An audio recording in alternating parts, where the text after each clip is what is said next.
So thank All you right. once again, everybody, for joining this Canada Specialist Program webinar. Melanie from Travel Manitoba, welcome back. Please take it away. Thanks, Charlie. And thanks again to Sarah and to Grant. As Grant mentioned, it's amazing having Sarah join us this time. And hopefully we can convince her to come to Corroboree with us next time. Nathan, put it in your notebook.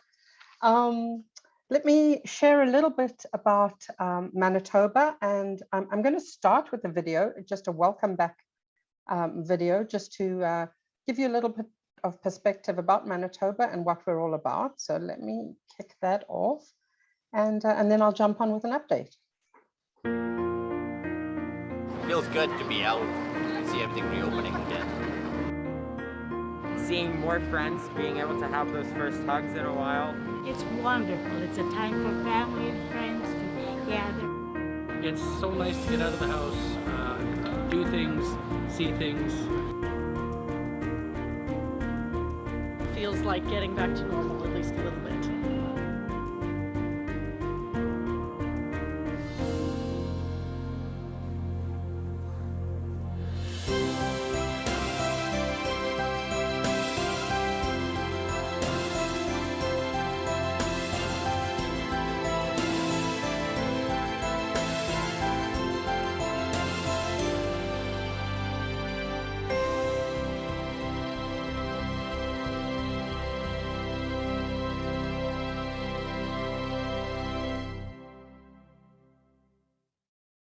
I absolutely love that bear. I think he's just saying to us, we're back. We've had enough of COVID and we're back and we're ready to welcome all our visitors back again. So let me share a little bit about Manitoba for some of you that it might be new to. Location and access, as Sarah mentioned, yeah, the geographical center of Canada. We are bordered by Ontario to the east of us, Saskatchewan to the west, Nunavut is north of us, and the American border of North Dakota and Minnesota is just below us. At the moment, air access out of the States is really just out of Minneapolis. We're waiting for those connections to be restarted again. But in terms of cross Canada, we have quite significant airlift again. It's not up to its normal capacity, but we certainly have non-stop flights from Vancouver and Calgary, Edmonton, Toronto, Montreal, etc. Just to remind you a little bit about Manitoba. So Grant mentioned polar bears. Yes, we are the absolute polar bear capital of the world. As many polar bears as there are humans and residents that are in that area. Polar bear season is from July or late June when the ice breaks up. Polar bears come on shore, they swim to shore, and then they do a walking hibernation of this coastline, waiting for the bay to freeze again when they can head out late November to hunt and feed.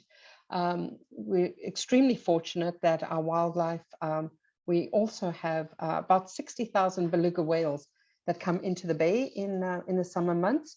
So from June again, once that ice breaks up, the bears migrate into the belugas migrate into the bay, and you can engage with them. You can do boat tours or zodiac tours, cross over to the Prince of Wales Fort, kayaking with the belugas, or even stand-up paddleboarding.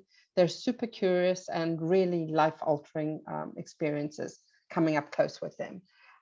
The other amazing thing or highlight of Manitoba is that we get approximately 300 nights of northern lights a year. So as long as we've got clear skies, as Grant had mentioned earlier, we can get up to 300 nights of northern lights, which is pretty spectacular. My favorite time of the year is probably August, late August, when you've got the bears on the shoreline cooling down or cooling off. You've got belugas in the bay, and the nights are dark enough for northern lights. So August is certainly one of my favorite times.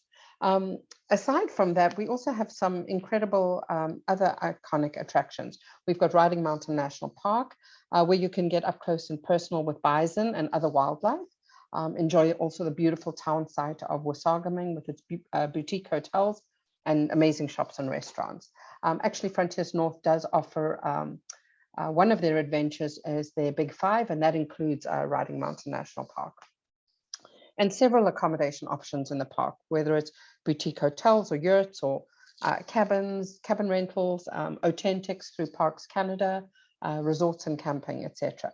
We also have over 100,000 lakes in Manitoba, which makes it absolutely perfect for camping and fishing, even fly-in fishing lodges. Manitoba was once the center of the fur trade, and the waterways were used to transport the goods between north and south and east and west. And now these waterways are really amazing opportunities for paddling and attract canoeists and kayakers from around the world. And then, as Sarah touched on, and I won't get into too much detail, but we have some incredible, inspiring, authentic attractions in Manitoba and Winnipeg, including the Canadian Museum for Human Rights that she spoke about, the Royal Canadian Mint, the Journey to Churchill exhibit, where you can have a sneak peek of what you could expect to see up in Churchill, including the polar bears. So let me take you on a quick journey of what's new in Winnipeg, and then I'll touch on what's new in Manitoba. So as Sarah had mentioned, Kamayurk opened up in March of this year, the largest Inuit art collection in the world, with over 10,000 pieces and a 3-story visible vault. Absolutely incredible. And again, Kamayurk means it is bright, it is lit. Incredible attraction. And then Diversity Gardens at Assiniboine Park Conservancy. So while the Leaf is not yet open, that'll be our event space and the biomes, as well as the butterfly garden and event and restaurant space as well. The actual gardens have opened up, and there are 6 themed areas to explore, including Indigenous Peoples Garden, Kitchen Garden, Sensory Garden, Performance Gardens, and Seasonal Gardens. And the Leaf is expected to open in late in 22. We touched on as well the Royal Aviation Museum of Western Canada, and this is located on the airport grounds and will be home to aircraft collections as well as artifacts and event space, and will also provide both individual and group tours. And then we touched on the fact that the galleries at the Manitoba Museum as well have undergone significant renovations to revitalize several of their galleries. And then Winnipeg, as mentioned, home to an incredible culinary scene, from the first Indigenous restaurant in Canada, Feast, to wonderful craft breweries, distilleries, and unique restaurants. Our culinary scene really pivoted and exploded over the last year and a half. Patios have become incredible additions to most of the restaurants as well. So definitely something for everybody.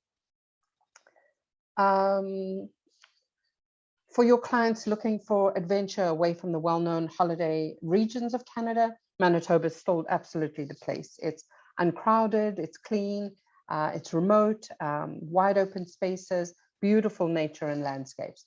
Easily accessible parks in the southern part of the province can be explored by rental cars or group tours. Plenty of opportunities for nature lovers with, hiking or biking, taking on the beaches, or relaxing on the docks, boat tours and paddling, etc. So what's new around Manitoba? Grant mentioned the Clean It Right program. This program has been adopted by all of our Manitoba tourism industry, not just accommodation and restaurants, but also our transportation providers too. And we want to make sure that our industry can ensure that our clients feel safe and comfortable to travel again. The one thing we did add in was we actually did COVID testing up in Churchill of this year for those clients or guests who needed COVID tests prior to departure from Canada back to either the States or Germany or the UK, whatever country they came from. We actually did the testing directly in Churchill, facilitating that ease of departure from Canada. And we will look to continue that over the next seasons until we get back to normal again. Grant mentioned as well flights to Churchill from Calgary and Montreal. Very exciting about those opportunities with Frontiers North Adventures, and also very proud of their focus on sustainability with the launch of the EV vehicle. Our CEO and Colin Ferguson was up there this past weekend for the event and the launch of it, and he was absolutely blown away by how quiet and silent it was, and so non-intrusive, creating really just peace for the wildlife in their natural habitat. Some new boutique accommodations are popping up in rural Manitoba. So to the photo on the right is of a geodesic dome. These domes are part of moonlit canopies. They've created several of them that you can book. They sleep up to 4 with queen size beds, and each one has its own individual hot tub. It has its own barbecue on the deck. It's about an hour-and-a-half drive from Winnipeg. Stunningly furnished on the inside, and at the moment in the snowy conditions, absolutely beautiful to be sitting outside in the hot tub under the stars. Just beautiful. For those adventurous ones, we've also developed snowmobile tours of the north. So again, more winter type of programming, but expanding our additional offerings within Manitoba. And then other boutique accommodations includes the Rose Beach House in the Interlake, which is right on Winnipeg Beach. Very retro, feels like LA type of look and feel to it. Really, really beautiful properties. We're working as trade, we're working with all of them to get them ready to book through trade. And then most of our outdoor adventure providers are now doing fat bike rentals or snowshoeing or kick sleds, depending on the season. So making sure for your guests that whether it's kayaking or canoes, that we can meet them in whatever they're looking for and deliver that. And lastly, a concentrated focus in Manitoba on growth of our new Indigenous experiences.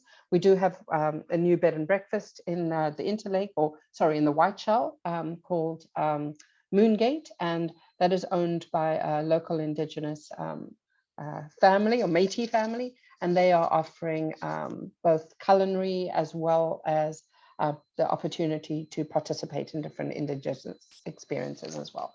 So very exciting things. It feels like we're telling COVID, stay away. We're ready to welcome back our visitors, and we want to know that as soon as your borders open up, that we are absolutely here for you and here for your clients. So with that, I think I'm going to just share contact info.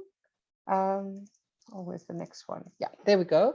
I've put my contact information up there if you're looking for assets or digital images or additional links to any of the items discussed. And I also have Ray and Sean Lane's information up there. Ray and Sean are our trade representatives for Manitoba in Australia, happy to connect with you, assist with training, provide any additional information you're looking for. So I think, Charlie, it's back to you for